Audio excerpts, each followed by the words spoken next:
All right. We are live on Facebook and also we're recording our podcast. We're here today with Reinhard Klett and of course Rob and myself. Reinhard has been a one-on-one coach for a couple of years and he is making the transition to group coaching. And Reinhard's been a customer of Group Coach Magic for some time now. Welcome, Reinhard, to the podcast. Thank you. Pleasure to be here. Great to have you. Why don't you tell us real briefly about maybe who you coach? Well, I am coaching primarily business leaders, and most of them are actually people of faith. And I'm also coaching a couple of business leaders who actually use their business as a mission. So that's the clients that I enjoy working with the most.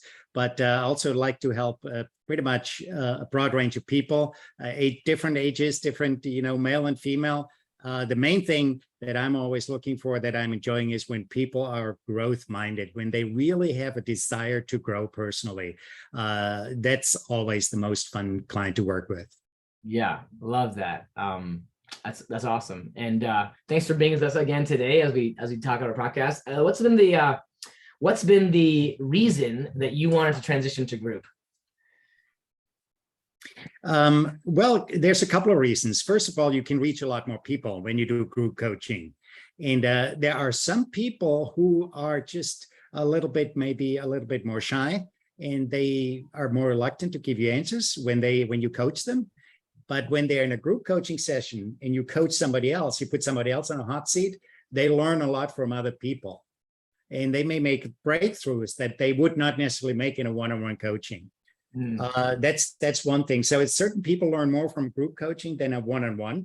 The other one is that when you're in a group coaching situation, you can sort of multiply your results. You reach a lot more people overall. And also, you can improve your income as well, because you can charge a little bit more for the whole group than you would just for one individual. And sometimes the benefit of group coaching to some people is just as great as a one-on-one coaching, where you don't necessarily need to even discount it that much.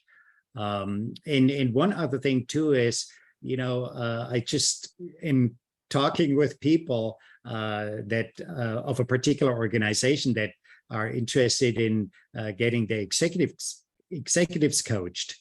And they may like that, but then it's good if you can also offer group coaching. Then you can offer a package to a whole company.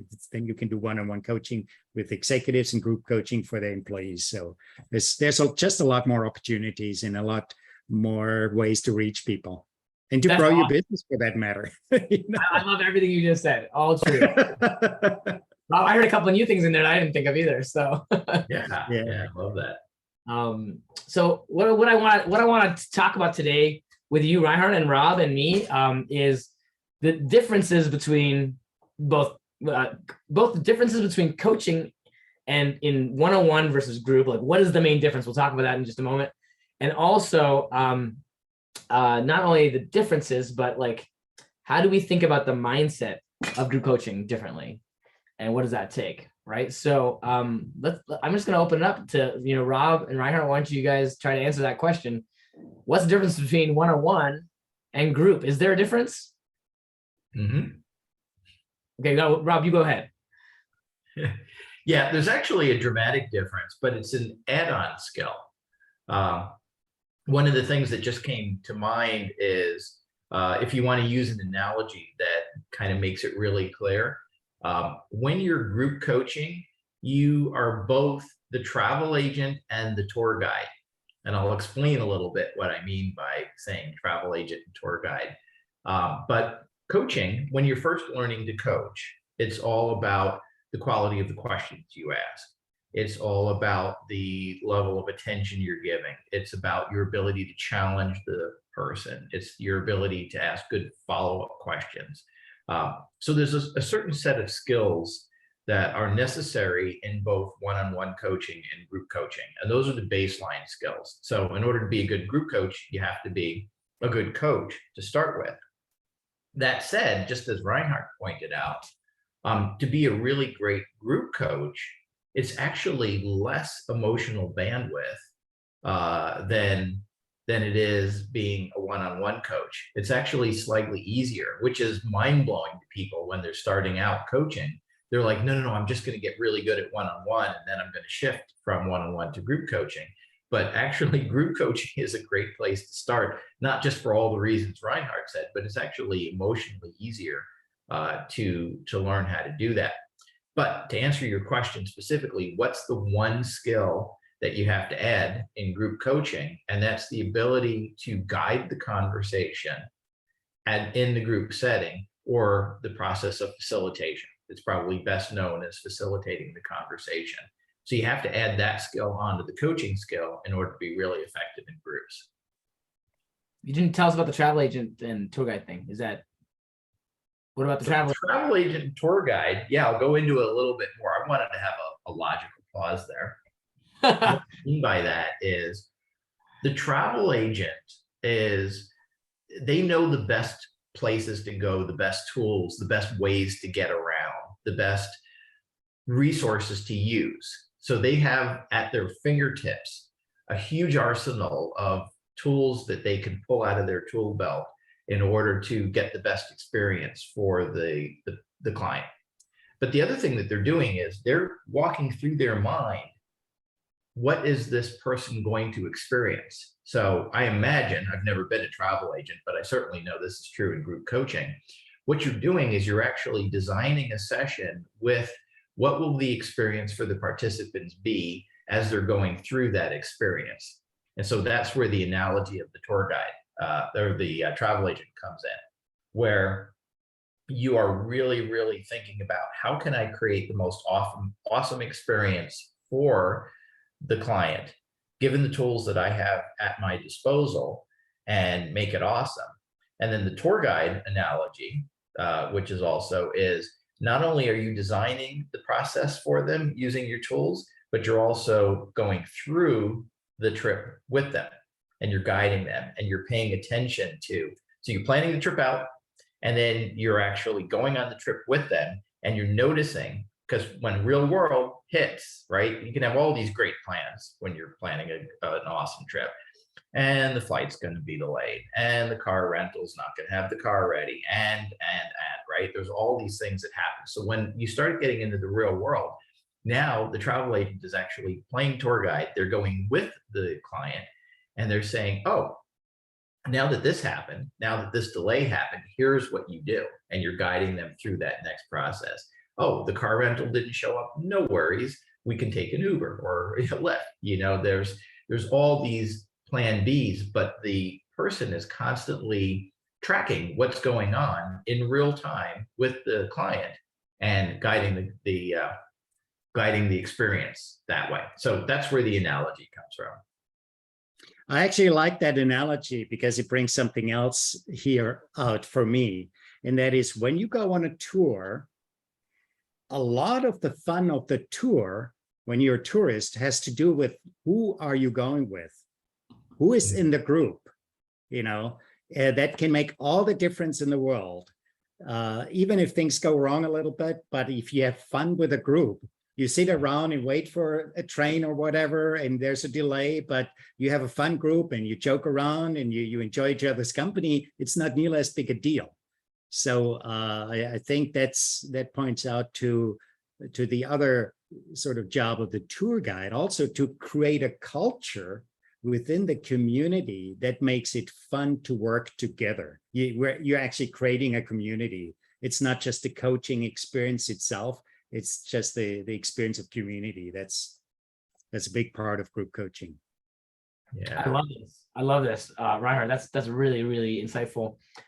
Because I was thinking about this analogy, Rob, and travel is the perfect analogy for a group coaching. It's also a good analogy for one-on-one coaching, except the difference is when you one-on-one coaching is you're just traveling together in a pair. But in group, you're all traveling together, and there's pros and cons to both traveling in pairs and in groups. But in groups, sometimes there's that person that makes sure the trip is fun, make sure the trip it actually achieves the goal, right? Like if we're going to see the Mona Lisa or whatever, then actually getting there, making sure it happens while having fun, making sure it's a positive experience for everybody. That's the role of the tour guide, right? And a group coach kind of like makes sure that they're actually achieving a result. There's a specific result they're achieving, but they have an experience to go along with it. So whether or not people are aware that the result has been achieved or not, they have had a transformational experience as part of the travel that they're going on. This is a really cool analogy. I love this analogy. Yeah, thank you. Yeah, it's interesting because what Reinhardt said sparked something else in my mind. This was a real memory of a trip that I went on quite a few years back, but it was a whitewater rafting trip. And I was paired up. I was traveling alone, solo traveling, and we were going to go water rafting. And I got paired up with a group of people who were exchange counselors. So they were going to various camps around the US, and they were from mostly Europe, some from Australia, but they were all on exchange, and they were running the camps here. And it was a really fun crowd. And yet the tour guide, the person who arranged the whitewater rafting trip, they did all the things that you need to do to create safety. Like, here's how not to die when you're whitewater rafting. Here's what happens when the boat tips, because we had 12 boats on the trip that I was going in.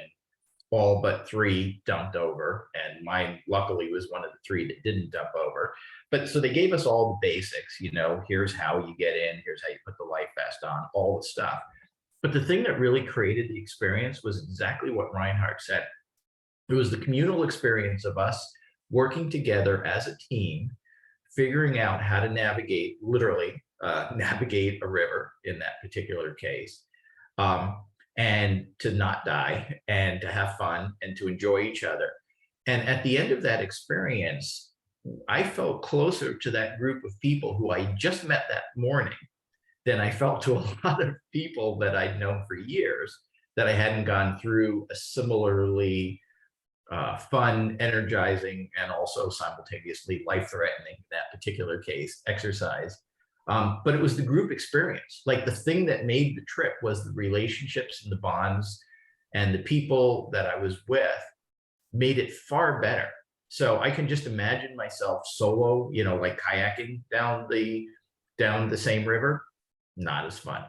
Just not even close as the experience I had in a group setting. So I really appreciate Reinhardt's point, because it expands out my thoughts about how not only have we seen group coaching being far more effective, but it's just the experience of the bonding and the relationships and the being along the journey and supporting each other and working together and learning from each other and vibing off of each other's energy. All those elements really level up a group coaching experience in a way that you wouldn't have it if you were just doing it as solo. Mm. Yeah, that is so true. And also, I'm thinking a lot of people who get coaching, they are people who have a growth mindset, as I said earlier. Almost all of them, unless it's somebody who was told by their spouse to get some coaching, that has happened to me too. And that was the most challenging client to work with. But in general, when they're growth minded and they're high performing people, we have one thing in common, I think, is high performance. We often tend to beat ourselves up. We tend to be very hard on ourselves.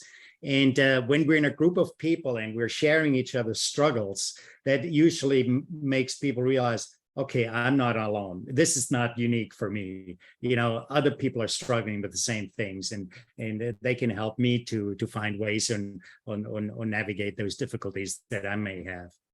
Mm.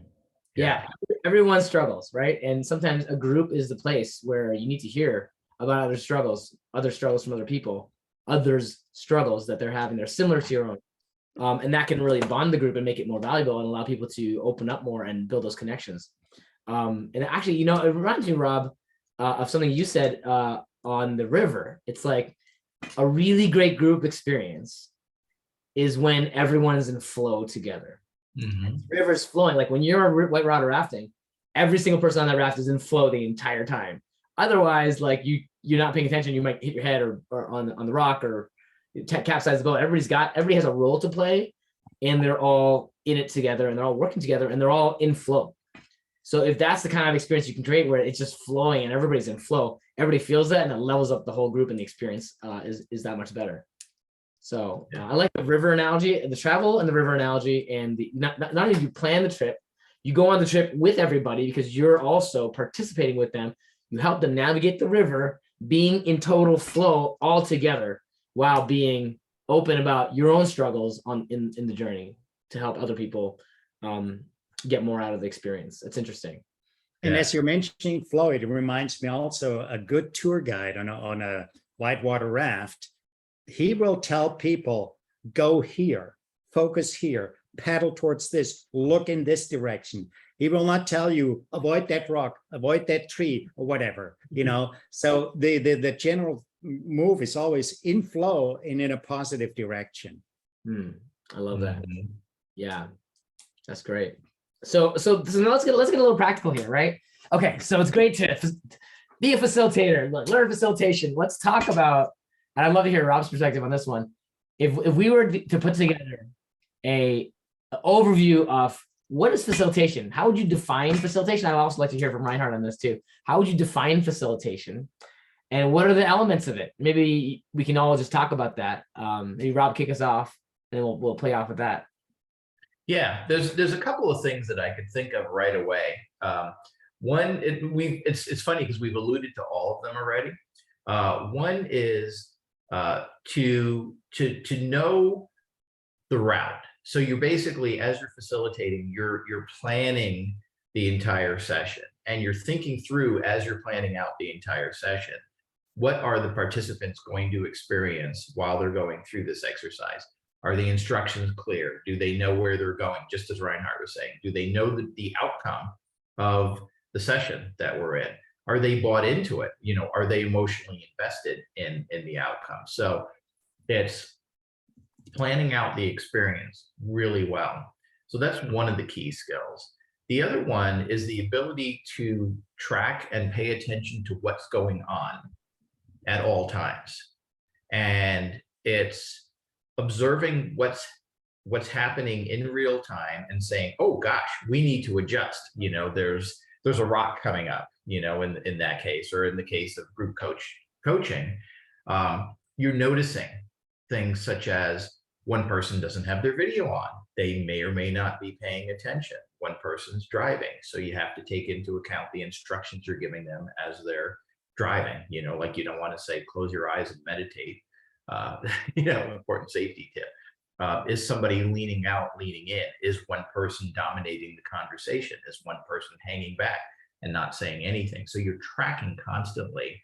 And as the guide, you're paying very active attention to how can I adjust to the changing conditions that I'm encountering to create the best possible experience for the participants? You know, how is everybody interacting? So that's the second skill, is the ability to track. The third hidden skill is something that you alluded to, Daniel, and it's so important. You were talking about having the one person who just like makes the party fun or makes the adventure fun. But that's what's going on in your mind, your inner state, how you're showing up, the kind of energy that you're bringing to the session. Super critical, even far more than on one-on-one coaching, because now you're holding the energy or the space, you're role modeling it for the rest of the group.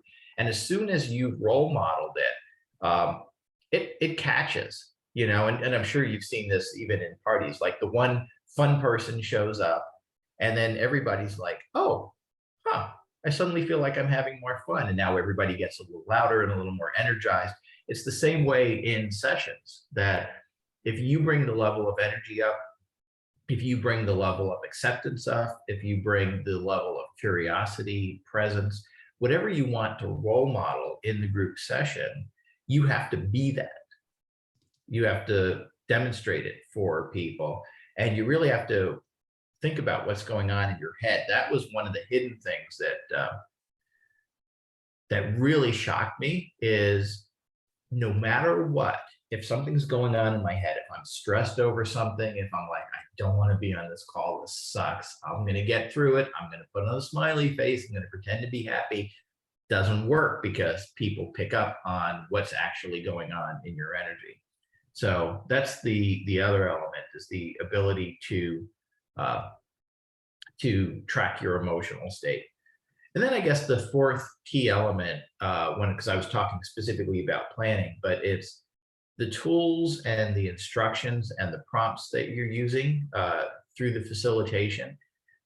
Everyone needs to see that you know what the outcome is and feel confident in your suggestions and where you're guiding them. So when you're saying, I think we should go in this direction, or hey, what we're going to do next is we're going to be going into groups of 3. And the way we're doing this is person 1 talks to person 2 talks to person 3. We're going to be doing that for 10 minutes. Does everyone understand what we're doing? What questions do you have? So as I'm doing that, and hit people on multiple levels as you're going through this, don't just say it for the auditory people, but if you can, also draw it out so that the visual people can get the idea, and repeat it if you need to so that it gets locked in, and then give people the opportunity to ask questions. So again, it's having the tools and then being very clear in the instructions that you're giving of those tools. So those are the 4 key elements that I would say are important in facilitation. Well, I heard about 17 different elements. Okay, well, maybe. Yeah, I was putting them in giant buckets, but yes. So if you remember the 4, what are the 4? Because I've been taking notes here because this is so good. What are the top, name the top 4 really quick so listeners can really get it. Okay, so designing the experience Got is the key one. I'll say giving clear instructions next, because that's the other one. That's number 2. Number 3 is the ability to track in real time what's going on and being able to make adjustments. And then number 4 is what's going on in your head, your emotional state, the energy that you're bringing to the call. Okay, so here's what I wrote down: designing the experience, giving clear instructions, tracking in real time and adjusting, and self-awareness and energy management for yourself. Yep. Yeah. Those are 4 awesome ones. Reinhard, is there anything else you want to add to that? Yeah, I mean, I just want to share with you an experience. I think I told you guys before. One of the things that I really learned and experienced in our group coaching magic training and in the mastermind is the power of, or the importance of vulnerability, to make ourselves vulnerable, to be authentic, and to role model that as the coach. Because if we don't role model it, then the others may hold back as well. And I put that into practice at a retreat to which I was invited. And there was a group of, my wife and I were invited, and there was a group of 50 people. And I was facilitating one session with them. And what was interesting, I went there with the intention to make myself vulnerable, and also with the intention to replace all judgment with curiosity. Because if you're the facilitator and somebody, first of all, if you don't make yourself vulnerable, chances are other people won't. But if you make yourself vulnerable, they will open up. But then if they open up and you become judgmental, even if you don't say anything, they'll sense it, because there's going to be a distance. They're going to feel it. And so that's very important to be vulnerable and to replace judgment with curiosity. That makes a big difference. And the experience I had there at that retreat was tremendous. Most of the people there knew each other already. My wife and I didn't know the people. But what happened, all of a sudden, they among themselves started to open up. So they got closer together before. Not only did we get fairly close to them fairly quickly, but they also got very close to each other. That was a tremendous transformational experience for them. And that's what we can do when we role model that. You mentioned role model, Rob. Yeah, thank you. A whole nother element. Like, to me, Rob said so many things. I think you're capturing it as a whole extra element here, Reinhard, which is role modeling. And whether you want to role model vulnerability and authenticity, which I think is a really good idea for most coaching, or whatever it is that you want to role model, I think role modeling is a powerful facilitation skill set. So thank you for that, Reinhard. I might add something else. What I was thinking about was, this kind of goes to designing and instructions, is like having the a backbone of structure for your members. Like Rob, you said this thing, like have them feel confident in your ability to guide and direct them. And I think what that means often is that they trust that you have a plan and they've put their time in your hands, right? So like letting them trust you is an art, right? It's like, how do you get people to trust that you've got this?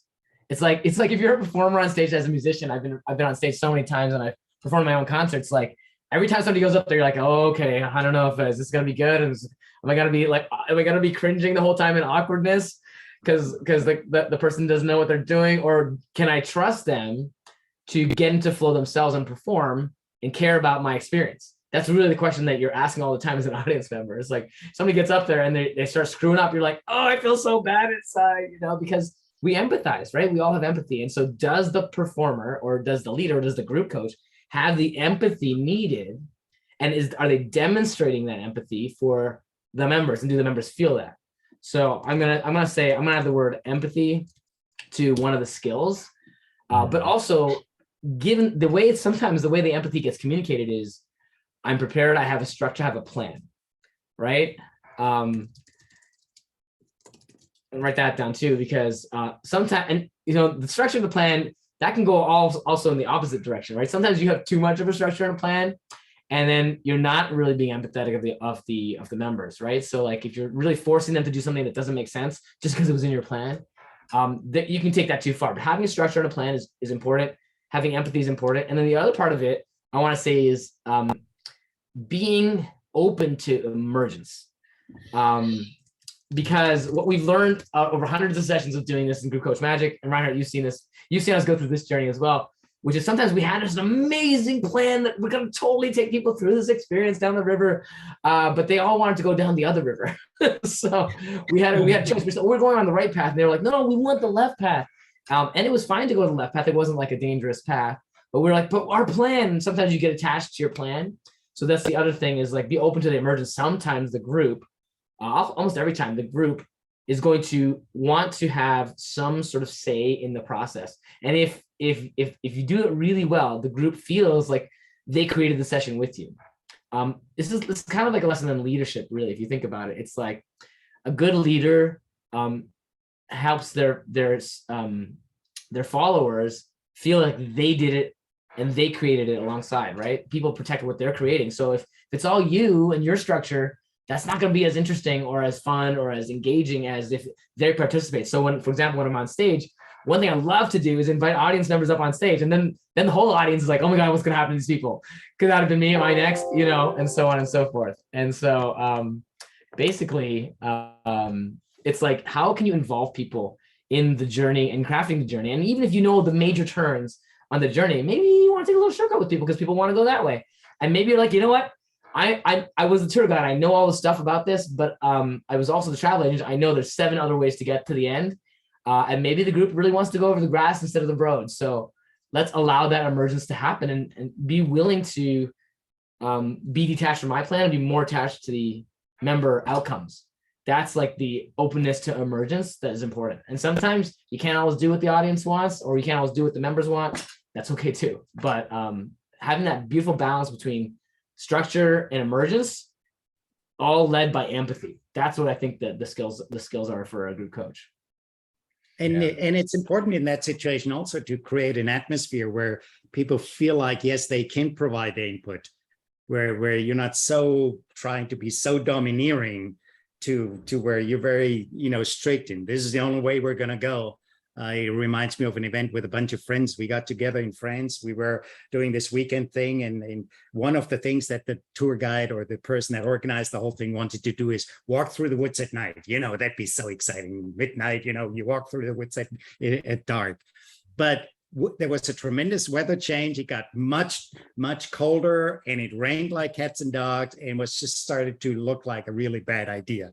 But the guide was so determined, and I just said, no, we're not doing it, period. And then finally she gave in, and but it's important that we are flexible in that respect.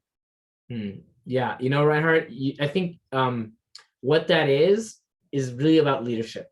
It's as a leader adapting to the changing circumstances, as Rob said, on the ground, being willing to be open to the needs of the group, or the challenge of the group is going to surface and say like, hey, I don't think we should do that. Like one thing that happens sometimes is in the group, someone says like, wait, I don't understand. Did you mean this or did you mean that? Or like, or maybe you're like going in completely the wrong direction. And hopefully you have a group that you've built a great culture with where they can have fun with you and tell you like, Daniel, like, come on, like, you know, that, like, yeah, you're right. You know, like the kind of like they know that you'll adapt, and a good leader is adapting constantly, but also comes in with a plan, right? So. Yeah, and it's, you know, that the whole idea of, you know, one of the things we encourage people, or we teach people in our high performance coaching, especially, you know, we talk about courage being so important, and we forget sometimes as leaders to encourage courage. You know, the example that I always bring in is like 70% of all medical malpractice could have been avoided if the nurses had the courage to speak up. Because courage is not encouraged. Who are you? You're just the nurse. I'm the doctor. Oh, you know. Yeah, that's a great example, Reinhardt. This is really awesome. So we covered so many elements. Is anything else come to mind here? The one other, I just wanted to make it explicit because Reinhardt said it, but I wanted to add it to like number 6. If number 5 is the role modeling, number 6 is your ability to create a culture. And there are 2 elements that that are really critical, which is a culture of real psychological safety. Critical. It's critical in coaching, obviously, and it's extremely critical in group coaching. So every member feels safe with each other, and the element of inclusivity, so that everybody's voice gets heard. It counts. They matter in that situation. So those are the 2 elements that are really critical.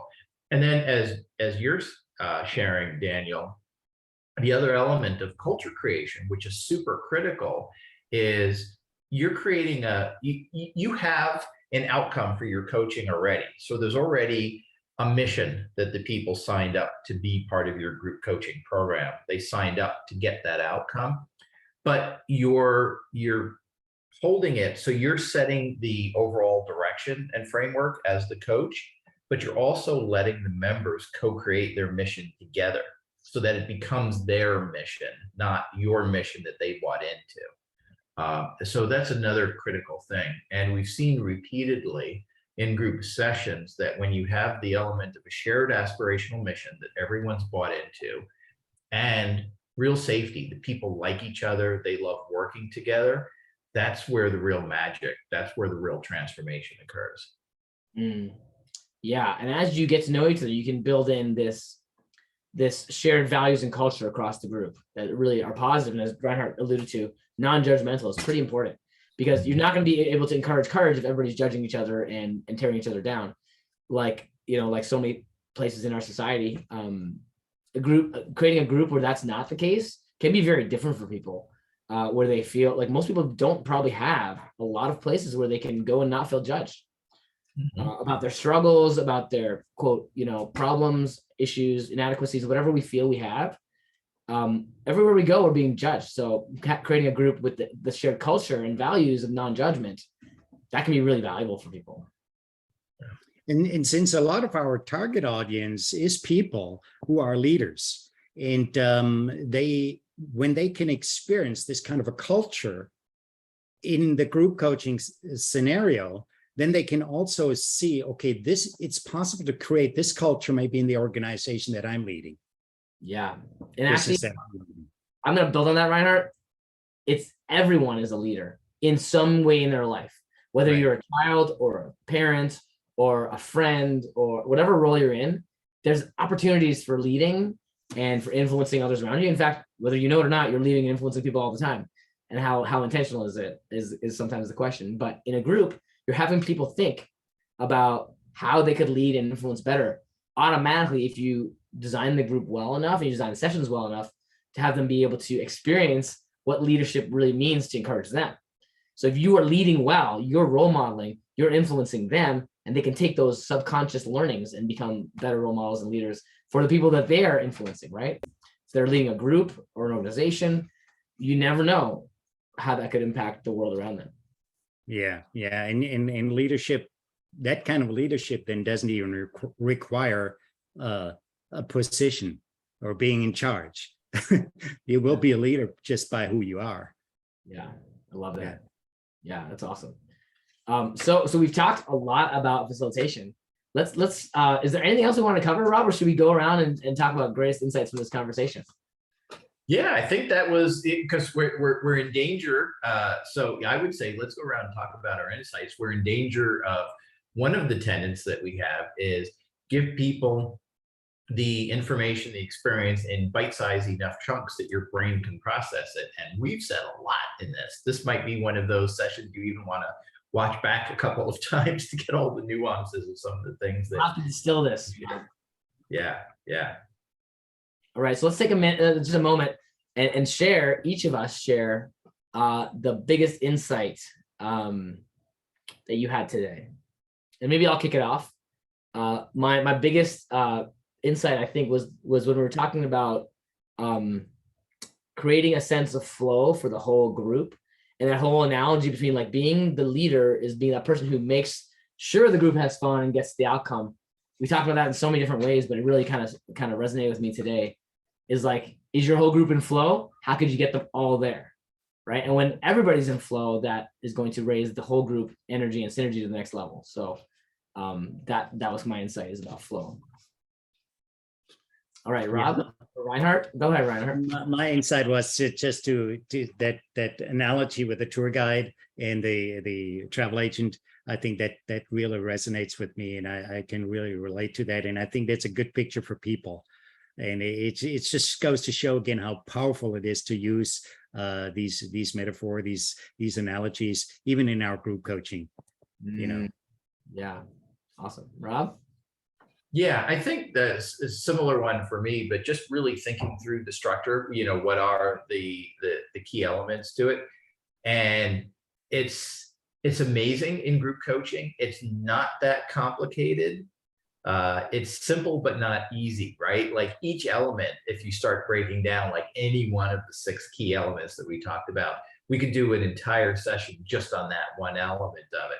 So it's not necessarily easy to do, but it's very simple when you think about there's really only 6 things you got to think through. So yeah, love that, Rob. It's simple, like leadership. If you think leadership is simple, you got more stuff to do, right? But it's simple but not easy, right? Yeah.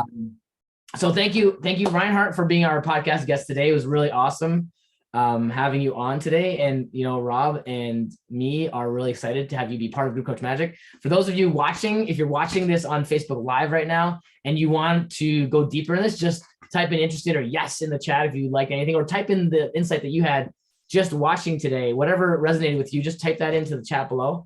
If you listen to this on a podcast, make sure you go to groupcoachmagic.com to see how you can learn more, maybe sign up for our mailing list or join one of our programs. Reinhardt's one of the mastermind members. We have other programs that we're building. So we love to help you become an amazing group coach, learn your craft, become that leader, become that tour guide and travel agent at the same time. And we will see you every Monday at 3 p.m. for our Facebook Live that we broadcast our podcast on. And so thank you for joining us. And we'll send you out with virtual hugs like this, like we always do at Group Coach Magic. Thanks. It was a lot of fun. Thank you, Reinhardt. Thank you.